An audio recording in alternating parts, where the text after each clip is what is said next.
di Banten ini kan memang tadi Bapak katakan juga indah dan subur, dan juga ada Selat Sunda yang penting. Tanjung Lesung misalnya itu sebetulnya sudah siap kan Pak buminya. Bagaimana caranya? Apakah sudah betul buat jalur pertama itu pariwisata yang harus dibangkitkan dulu? Pariwisata barangkali pilihan yang relatif bisa menumbuhkan sekaligus juga merawat pertumbuhan ekonomi masyarakat jangka panjang. Bapak awal masuk sampai kemudian Bapak tinggalkan, performance apa yang Bapak bisa ceritakan Pak? Waktu kami masuk ke sana itu dicapai angka di atas 1, kemudian tahun kedua 1,4, tahun ketiga 2 triliun, sehingga berhasil juga mampu membayar kembali kewajiban kepada bondholder.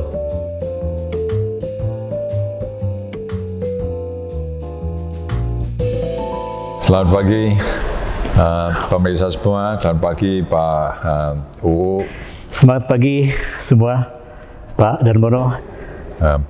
Saya hari ini sangat gembira bahwa ada tamu istimewa Pak Saifuddin yang dulunya adalah Direktur Utama Pelindo III. Sekarang beliau ini banyak mengerjakan pekerjaan-pekerjaan sosial, terutama dalam membantu bagaimana menumbuhkan perekonomian di Banten. Terima kasih Pak, semangat pagi. Dan pagi. Nah, jadi mungkin Pak U bisa menceritakan sedikit Pak, kenapa Bapak begitu antusias dalam mempromosikan Provinsi Banten ini Pak, terutama dalam bidang pariwisatanya. Baik, pertama mungkin karena saya orang Banten Pak. Saya kecil dan menjalani kehidupan masa kecil di Pandeglang di Banten. Kami paham betul bagaimana daerah yang hanya selemparan batu dari Jakarta ini memang perlu banyak sentuhan untuk mendapatkan perhatian lebih sehingga ke depan bisa lebih maju dan menjadi bagian wilayah yang tumbuh bersama provinsi lain di tanah air. Jadi kalau saya akhir-akhir ini sering diajak teman-teman termasuk Bapak untuk mengingat kembali Banten dan bagaimana turut memikirkan Banten, semangat saya langsung tumbuh Pak. Saya kira memang memberi perhatian kepada Banten perlu banyak dilakukan oleh selain oleh tokoh-tokoh pengusaha besar seperti Bapak dan tokoh nasional lain, juga oleh orang-orang Banten Pak. Pak U sendiri kan sebelumnya di Pelindo III. Betul Bapak. Dan juga di CIMB Pak ya. Betul Bapak. Perbankan dan banyak cerita lain yang saya dengar. Jadi sebetulnya bagaimana Pak perjalanan hidup Bapak ini? Saya kecil di tengah suasana pedesaan, di kampung, pagi pergi ke SD, sore pergi ke madrasah, sampai selesai SMA dan kemudian masuk Universitas Indonesia di Jakarta. Mendapat tugas pertama-tama sebagai dosen pengajar asisten di UI Pak, untuk beberapa mata kuliah.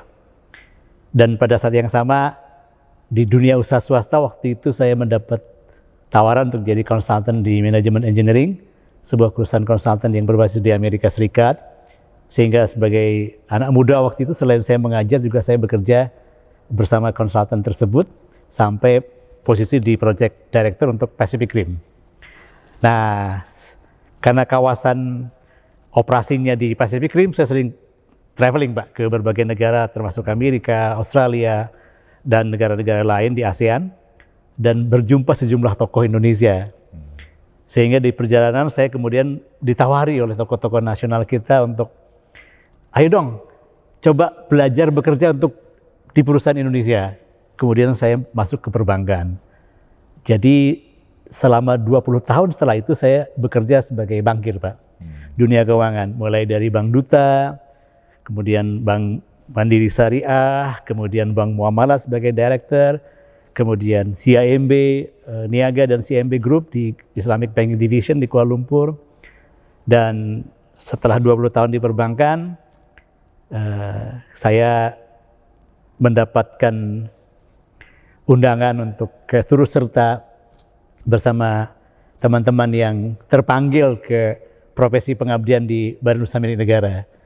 Jadi pada masa itu saya diminta menjadi Direktur Keuangan di Pelabuhan 3 di Surabaya.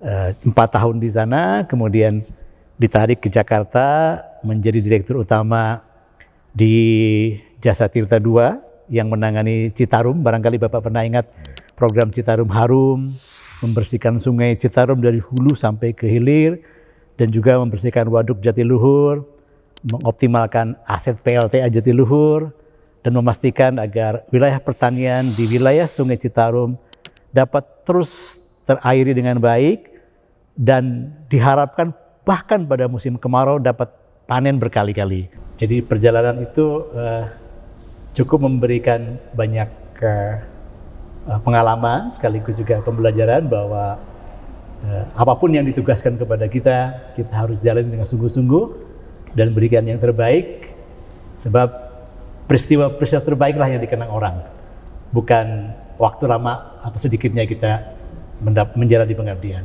Itu yang menarik buat kami, Pak, secara singkat. Jadi 20 tahun lebih bangkit, sisanya pengabdian juga kepada BUMN, plus sekarang menjalani kehidupan sosial bersama-sama rekan-rekan lain, termasuk memberi perhatian kepada pembangunan di Banten, Pak. Ya.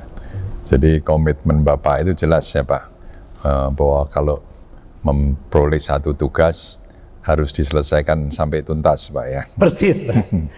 Saya selalu bilang kalau tugas datang itu patriot call, Pak. Ya. Sebuah panggilan kehormatan dari negara untuk turut serta bersama-sama yang lain menyelesaikan tugas yang diberikan kepada kita. Kalau di Pelindo 3 itu dari Bapak awal masuk sampai kemudian Bapak tinggalkan, performance apa yang Bapak bisa ceritakan, Pak? Interesting, Pak. Penugasan kepada kami pertama kali memang sebagai Direktur Keuangan, Pak, pada 2015.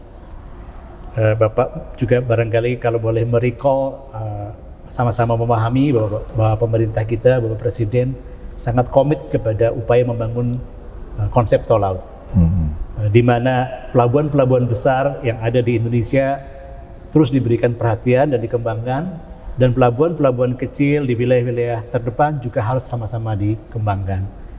Pada masa itu salah satu isu yang harus diselesaikan adalah bagaimana pelabuhan-pelabuhan bisa membiayai dirinya sendiri dengan menggunakan mekanisme pembiayaan dari pasar, termasuk dari perbankan, dari obligasi internasional, dan tentu saja mengurangi beban APBN.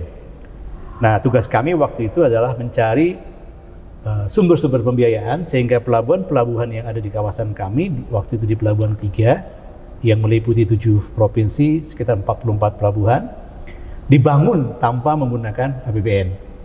Dan alhamdulillah dana internasional diperoleh dan kemudian dipakai untuk membangun infrastruktur, memperbaiki peralatan, memperluas pelabuhan-pelabuhan yang ada, menambah terminal-terminal baru, dan juga secara khusus di dalam sistem kita perbaiki sehingga sistem keuangan pelabuhan dan sistem operasi pelabuhan juga berbasis pada teknologi terbaru. Jadi proses perubahannya mulai dari sejak sumber daya manusia, transformasi teknologi, bisnis proses, dan bisnis model yang baru, serta sambil mengakselerasi proses-proses pembangunan pelabuhan baru sesuai dengan penugasan dan arahan Bapak Presiden. Dan alhamdulillah Pelabuhan 3 pada masa itu termasuk salah satu yang tumbuh dengan baik. Kalau saya tidak lupa, waktu kami masuk ke sana itu selama sekian 20 tahun lebih itu memang labanya rata-rata di bawah 1 triliun.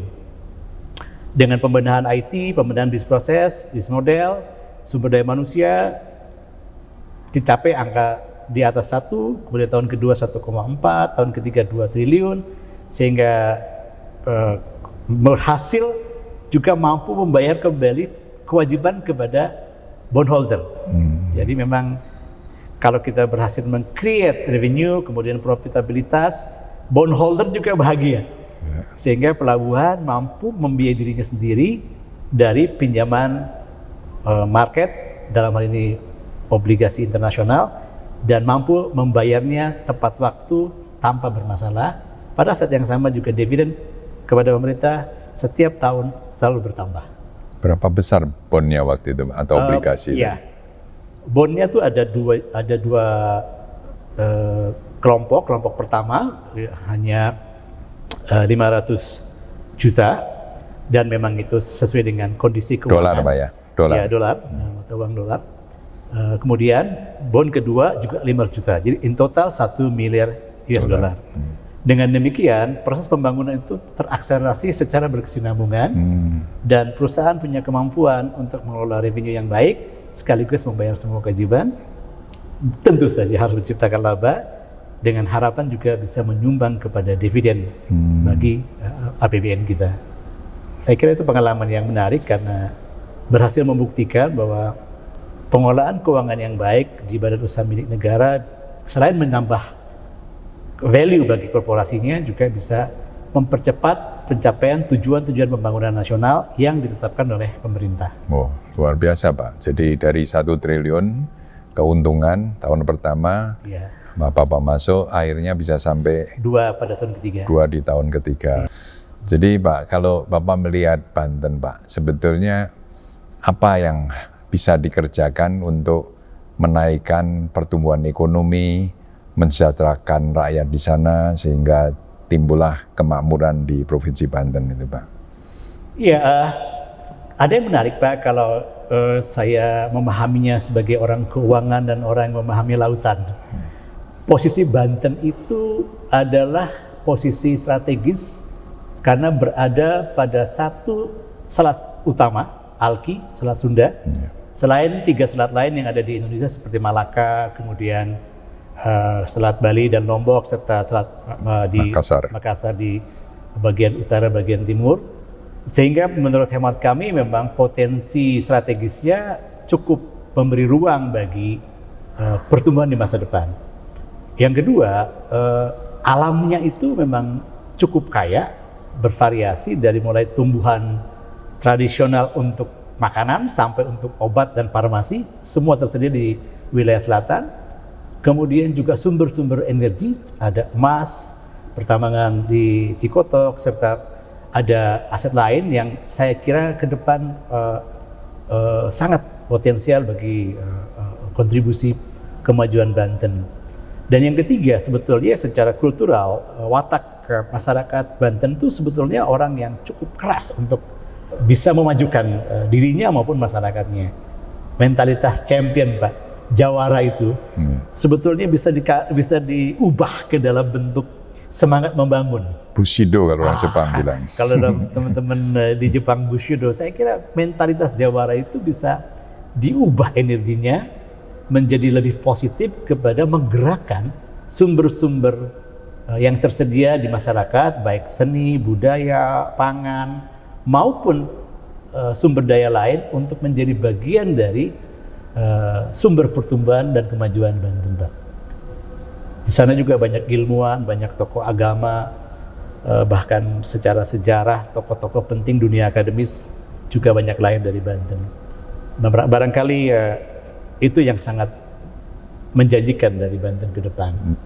Ya, ada kesan Pak bahwa Banten itu tadi seperti Bapak katakan tempatnya Jawara dan juga mungkin kesan-kesan bahwa di Banten itu misalnya di Pandeglang itu bioskop belum tidak boleh, nggak tahu masih ada, tapi tidak boleh, nggak kolam renang juga. Jadi memberikan kesan buat pariwisata sebetulnya kurang mendukung Pak ya. Nah, untuk merubah itu Pak, bagaimana caranya? Apakah sudah betul bahwa jalur pertama itu pariwisata yang harus dibangkitkan dulu? Karena pariwisata kan memperbaiki hospitality-nya Pak, atau kesiapan penduduk untuk menerima para wisatawan. Nah, kalau kita lihat sendiri Jakarta atau Jabodetabek itu sebagai pusat sebetulnya keuangan dari Republik ini, mungkin 50% sirkulasi uang itu ada di Jakarta Pak ya. Nah, ini adalah halamannya Jakarta kan, Banten itu Pak. Jadi rasanya ada yang keliru Pak ya, dalam apakah perencanaan atau apa, kenapa uang yang berlimpah di Jakarta itu tidak mengalir ke Pandeglang, Lebak misalnya Pak, Serang. Kalau Tangerang mungkin sudah mengalir Pak ya. Tapi kalau bicara Serang, Pandeglang dan Lebak kan masih potensinya luar biasa untuk bagaimana menarik uang yang berlimpah di Jakarta itu sebagian pindah ke Pandeglang, Lebak tadi Pak. Bagaimana Pak Bapak melihat ini? Ada kabar gembira kami lihat Pak dengan banyaknya infrastruktur baru di arah Jakarta ke Banten. Yang kami lihat terakhir pemerintah sudah groundbreaking jalan tol yang Serang Panimbang menjadi Serang Rangkas Bitung langsung ke Panimbang, dan ini saya kira langsung ke Tanjung Lesung. Ini akan menstimulir pertumbuhan di wilayah setempat termasuk juga di sekitarnya. Dulu memang problem utama yang dikeluhkan seringkali infrastruktur Pak. Walaupun hemat kami banyak juga toh wilayah lain yang punya problem seperti itu. Tetapi memang yang menggembirakan akhir-akhir ini adalah semangat masyarakat juga Pak untuk memperbaiki dirinya. Saya mendengar pemerintah daerah juga mulai berpikir tentang membangun sistem yang apa yang disebut oleh orang investor sebagai cara mudah berusaha. Dan itu memang yang perlu kita rangsang dari pemerintah daerah agar cara mudah berusaha di wilayah Banten itu mampu menarik investor. Sebab wilayahnya sangat dekat, perbankannya juga cukup tersedia bervariasi, sumber dayanya ada, masyarakat juga membutuhkan lapangan pekerjaan, dan yang paling penting lagi hemat kami Pak, wilayah ini wilayah yang tidak jauh dari pergerakan perekonomian paling penting di Indonesia, yaitu Jakarta. Nah memang tidak harus selalu pariwisata, karena sebagian wilayah di selatan dan di utara Banten memang berbeda kondisinya. Namun kalau melihat kondisi di selatan, memang kalau kita sepakat perlu dijaga kelestarian alamnya, kebersihan lautnya, hijau gunungnya. Pariwisata barangkali pilihan yang relatif bisa menumbuhkan sekaligus juga merawat pertumbuhan ekonomi masyarakat jangka panjang. Sementara di kawasan di utara yang sekarang ada seperti Tangerang, Tangerang Selatan, Tangerang Kota, di mana pertumbuhan industri sudah menyatu dengan Jakarta, itu kami kira yang diperlukan adalah fasilitasi lebih jauh agar sustainability-nya terjaga. Yang di selatan inilah yang mesti dirangsang untuk menumbuhkan cara baru pemerintah mengelola investasi melalui apa yang Bapak sebut tadi, pengembangan kawasan pariwisata. Iya. Begitu Pak. Ini saya bilang nomor satu Tuhan sudah mengizinkan. Kedua adalah buminya sudah menyambut. Nah sekarang buminya sendiri di Banten ini kan memang tadi Bapak katakan juga indah dan subur, dan juga ada Selat Sunda yang penting, sehingga Tanjung Lesung misalnya itu sebetulnya sudah siap kan Pak buminya. Nah yang ketiga yang selalu sering jadi masalah itu adalah manusianya juga harus harmonis di antara pemerintah pusat, pemerintah provinsi, pemerintah kabupaten, dan juga masyarakat setempat. Sudah mempunyai mimpi yang bersama, ingin maju, ingin tumbuh seperti juga di Jakarta dan kota-kota besar yang lain. Dengan semangat teman-teman di Banten ingin terus memajukan Banten, pasti ditemukan cara-cara baru untuk menyelesaikan problem komunikasi dan silaturahmi yang justru sebetulnya disukai oleh masyarakat Banten. Jadi diperlukan tokoh pemersatu Pak ya? Barangkali yang tepat itu Pak. Jadi tokoh pemersatu yang mengenal daerah, mengerti kemauan rakyatnya, dan mempunyai koneksi yang cukup dengan pemerintah pusat, sehingga bisa membuat suasana harmonis tadi Pak ya. Dengan tugas yang berat tapi mulia untuk memajukan Provinsi Banten ini Pak ya. Baik Pak U, barangkali ada pesan Bapak terakhir. Saya selalu ingat cerita Bapak bahwa kalau kita mau memulai sesuatu tidak usah dilihat persoalannya, tapi dilihat bagaimana kira-kira tujuan baik dan tujuan mulianya. Itu yang pertama. Yang kedua, Bapak kan selalu memberi inspirasi ke banyak pihak. Kalau lihat gunung, bukan tinggi rendahnya, yang penting ada naganya.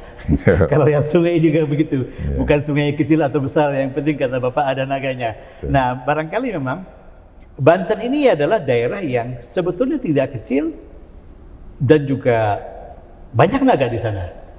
Cuma memang ini yang mesti sama-sama kita rapikan agar para pengusaha, para pemimpin daerah serta rakyat setempat mulai saling membuka diri bahwa masa depan mereka sangat cerah, dan apabila rakyat, pemerintah daerah, para pengusaha serta tokoh masyarakat menyatukan langkahnya, maka Banten sebagai salah satu provinsi yang ada di wilayah paling barat Pulau Jawa akan menjadi daerah yang maju lebih pesat ke depan, mengingat infrastruktur dibangun oleh pemerintah, jalan tol diperbaiki, bahkan bendungan juga sudah disiapkan untuk listrik dan air. Hemat kami, Banten cuma soal waktu untuk maju lebih cepat, Pak.